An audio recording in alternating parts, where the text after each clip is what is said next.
सचित शर्मा ये जानना चाहते हैं नैटको फार्मा के बारे में। इन्होंने लिया है इसे 1440 पे और 2 से 3 साल का इनका नजरिया है।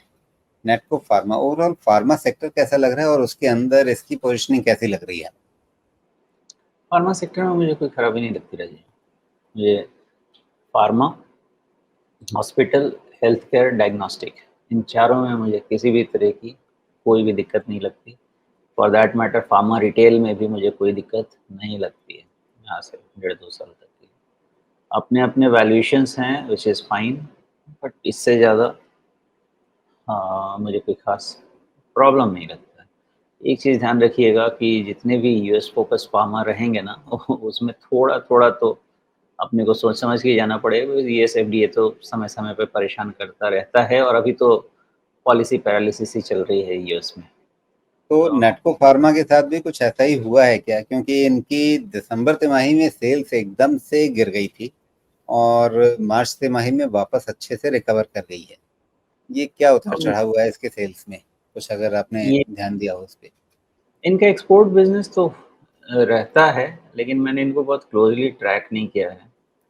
नैटको फार्मा वैसे बहुत ही कम मल्टीपल पे ये ट्रेड हो रहा है। दैट इज़ बिकॉज़ ये प्रॉफ़िट काफ़ी गिर गई थी इनकी 2 साल पहले और उसके बाद से रिकवरी अच्छी खासी हुई है। तो वैल्यूएशन कैसे चल रहे हैं? वैल्यूएशन तो ठीक-ठाक ही चल रहे हैं, नॉट अ बैड डील।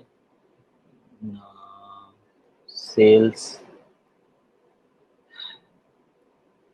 थोड़े से इसका सेल्स भी ना मुझे वोलेटाइल लग रहा है ना, वैल्यूएशन भी आप देने के पहले जाएँगे तो सेल्स के नंबर्स थोड़े वोलेटाइल तो हैं, क्योंकि सितंबर 23 क्वार्टर अगर देखा जाए तो आपको ग्रोथ बहुत ज़्यादा दिखता है।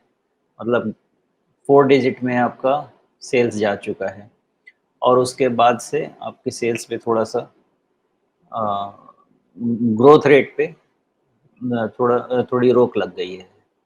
तो इस कारण से आप इसी क्वार्टरली सेल्स नंबर को थोड़ा सिक्वेंशियली देखिए तो आपको कितना एक उतार चढ़ाव वाला ग्राफ दिखेगा, उस पे ध्यान दीजिए। है है वो क्वार्टर ऑन क्वार्टर में भी उतार-चढ़ाव है, मार्जिन का भी इश्यू है। कुछ हो सकता है वन टाइम इनका दिसंबर क्वार्टर में रहा हो, तो मुझे नहीं पता है, वो देखना पड़ेगा। बिकॉज़ उसके अलावा कहीं पे भी मार्जिन पे उतना इम्पैक्ट नहीं है। ये बात और है कि 60% का मार्जिन सस्टेन तो शायद करना बड़ा मुश्किल काम है, होगा भी नहीं। लेकिन फिर भी मुझे तो लगता है 40% का भी मार्जिन सस्टेन करना मज़ाक नहीं है, इतना भी कर पाएँगे क्या? तो आपका सेल्स का जो ग्रोथ है वो डिसेलरेट हो रहा है, मार्जिन का जो मार्जिन है वो थोड़ा-सा कम हो रहा है और प्रॉफ़िट भी अगर देखा जाए तो 1200 करोड़ पे 400 का प्रॉफ़िट है जी। और इधर और इस में बार के जो नतीजे हैं मोटे तौर पे बाजार का उसको लेकर के रिस्पॉन्स बहुत कोई संतोषजनक नहीं था। लोगों ने इसको अनुमानों से थोड़ा कमज़ोर ही माना है। अगली मतलब 25-26 शुरू हो गया है, उसके लिए भी कोई बहुत अच्छे अनुमान नहीं है। नहीं देखिए ना, वैसे अगर इसका ईयरली रिज़ल्ट पे आप जाइए, तो ईयरली रिज़ल्ट रफ़ली आपका ये 10% की सेल्स ग्रोथ पे ख़त्म होता है और इसके पहले का ईयर करीब-करीब 50% पे, उस पे 40% पे।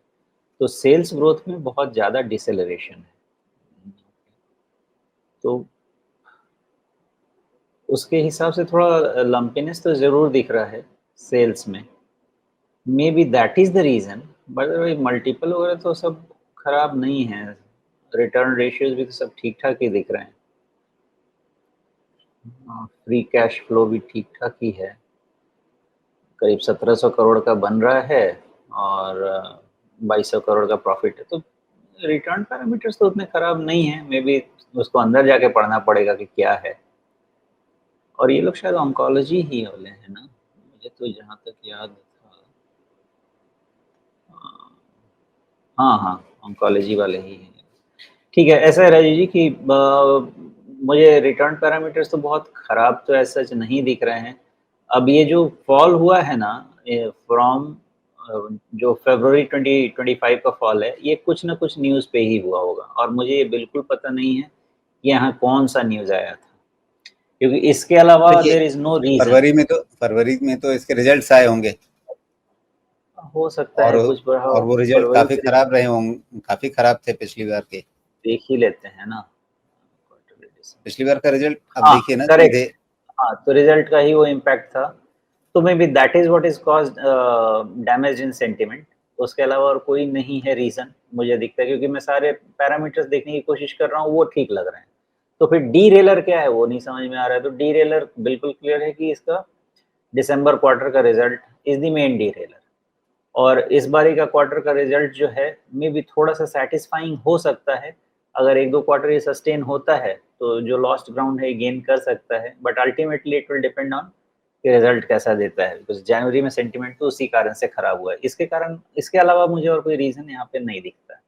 जी, टेक्निकली क्या ये एक बेस बना चुका है ऑलरेडी, और जो हमारे दर्शक हैं जिन्होंने सवाल रखा है, ये तो काफी ऊंचे पे खरीद के बैठे हुए हैं 1440 पे, तो इनके लिए अब क्या रास्ते बचते हैं? देखिए टेक्निकली ऐसा है ना, ये जो बेस बिल्डिंग है it is again is the function of result after December quarter का डैमेज के बाद का। ये बेस बिल्डिंग फंक्शन डिपेंड करता है कि वहां से कितना रिजल्ट पे रिकूप कर सकता है। तो अगर कर सकता है तो इसको ट्रस्ट करना चाहिए, और वैसे भी मुझे लगता है एक बार ही इस चीज़ को ट्रस्ट करना चाहिए। इस क्वार्टर के रिजल्ट के बाद भी कोई डैमेज नहीं हुआ है, और कंसोलिडेशन आप समझें तो मार्च अप्रैल में वन क्वार्टर का कंसोलिडेशन हो ही चुका है। Base building is not bad, तो एक बारी के लिए इसको ट्रस्ट किया जा सकता है। बाकी सब कुछ डिपेंड करेगा कि सेल्स ग्रोथ फिर से वापस ट्रैक पे आ जाता है, प्रॉफिट ग्रोथ वापस ट्रैक पे आ जाता है। अगर हाँ तो मे बी ये बेस रह जाएगा।